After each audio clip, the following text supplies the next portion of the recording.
Hello, guys, and welcome back to Reading Sisters. Today, Naomi is reading, and we will be reading The One and Only Ivan, Part 2.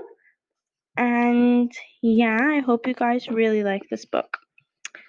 So, let's get to the part where we left off. And we left off when he's talking about how. Here, yeah, this is where we left off.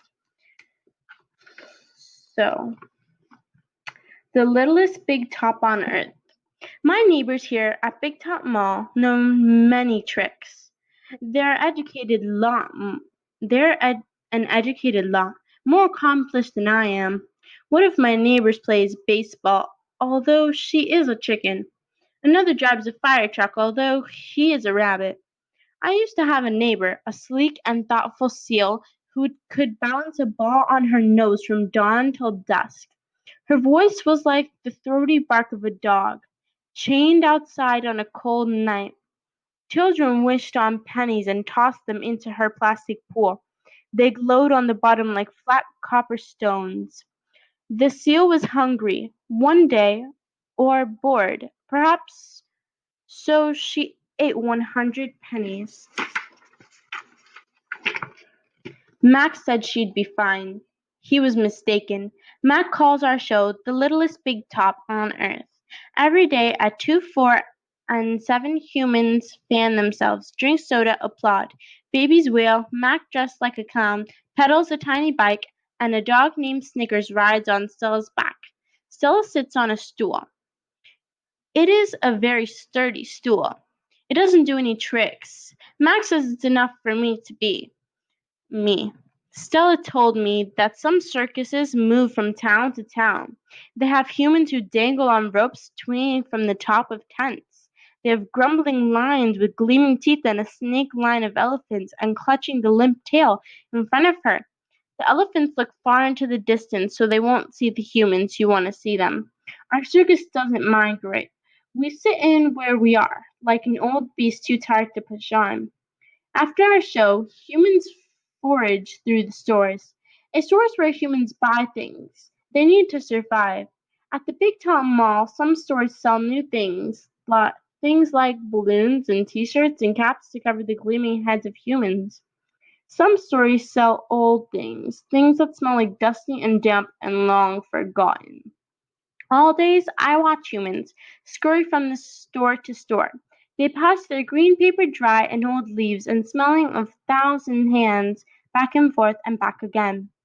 They hunt frantically, stalking, pushing, grumbling.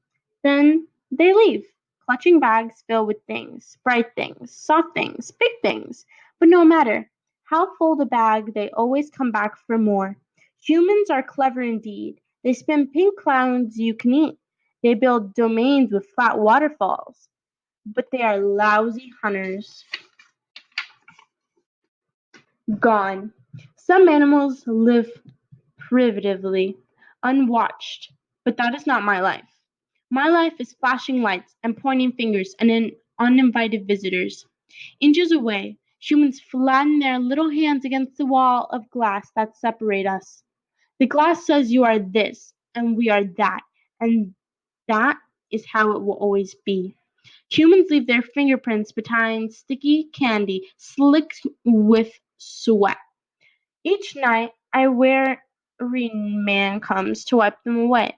Sometimes I press my nose against the glass. My nose print is like your fingerprint, is the first and last and only one. The man wipes the glass and then I am gone. Here in my domain, I do not have much to do. Artists. Here in my domain, I do not have much to do.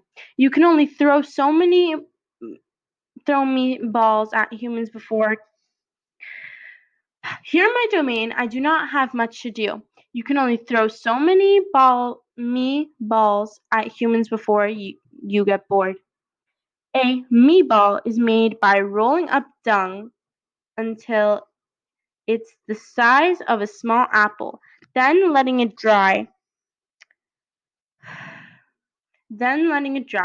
I always keep a few on hand. For some reason, my visitors never seem to carry any. In my domain, I have a tire swing, a baseball, a tiny plastic pool filled with dirty water, and even an old TV. I have a stuffed toy gorilla, too. Julia, the daughter of the weary man who cleans the mall each night, gave it to me. Gorilla has empty eyes and floppy limbs, but I sleep with it every night. I call it Not Tag. Tag was my twin sister's name. Julia is 10 years old. She has hair like black glass and a wide, half-moon smile. She and I have a lot in common. We are both great apes, and we are both artists. It was Julia who gave me my first crayon, a stubby blue one, slipped through the broken spot in my glass, along with a folded piece of paper. I knew what to do with it. I'd watched Julia draw. When I dragged the crayons across the paper, it left a trail in its wake, like a shattering blue snake. Julia's drawings are wild with color and movement. She draws things that aren't real, clouds that smile and cards that swim. She draws until her crayons break and her paper rips. Her pictures are like pieces of a dream. I can't draw dreaming pictures. I never remember my dreams, although I sometimes awaken with my fists clenched and my heart hammering. My drawings seem pale and timid next to Julia's. She draws the ideas in her head. I draw the things in my cage. Simple items that fill my days: an apple core, a banana peel, a candy wrapper. I often eat my subjects before I draw them. But even though I draw the same things over and over again, I never get bored with my art. When I'm drawing, that's all I think about. I don't think about where I am, about yesterday, or tomorrow. I just move my crayon across the paper. Humans don't always seem to recognize what I've drawn. They squint, cock their heads, murmur, "I'll draw a banana, a perfectly lovely banana," and they'll say, "It's a yellow airplane," or "It's a duck without wings." That's all right. I'm not drawing for them. I'm drawing for me. Max soon realized that people will pay for a picture made by a gorilla, even if they don't know what it is. Now I draw every day. My work sells for $20 a piece, 25 with a frame, at the gift shop near my domain. If I get tired and need a break, I eat my crayons. I think I've always been an artist. Oh, shapes in the clouds. I think I've always been an artist. Even as a baby, I still cling to my mother. I had an artist's eye. I saw shapes in the clouds and sculptures in the tumbled stones at the bottom of the stream. I grabbed at colors, the crimson flower just out of my reach, the ebony bird streaking past. I don't remember much about my early life, but I do remember this. Whenever I got the chance, I would dip my fingers into cool mud and use my mother's back for a canvas.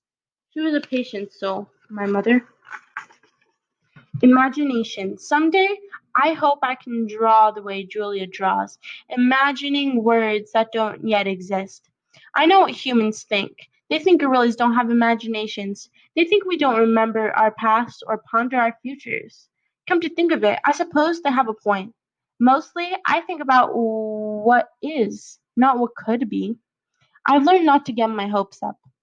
The loneliest gorilla in the world. When the Big Top Mall was first built, it smelled of new paint and fresh hay, and humans came to visit from morning till night. They drifted past my domain like logs on lazy river. Lately, a day might go by without a single visitor. Max says he's worried. He says I'm not cute anymore. He says, "Ivan, you've lost your magic, old guy. You used to be a hit." It's true that some of my visitors don't linger the way they used to. They stare through glass. They cluck their tongues. They frown while I watch my TV. "He looks lonely," they say. Not long ago, a little boy stood before my glass, tears streaming down his smooth red cheeks. "He must be the loneliest gorilla in the world," he said, clutching his mother's hand. At times like that, I wish humans could understand me the way I could understand them. "It's not so bad," I wanted to tell the little boy.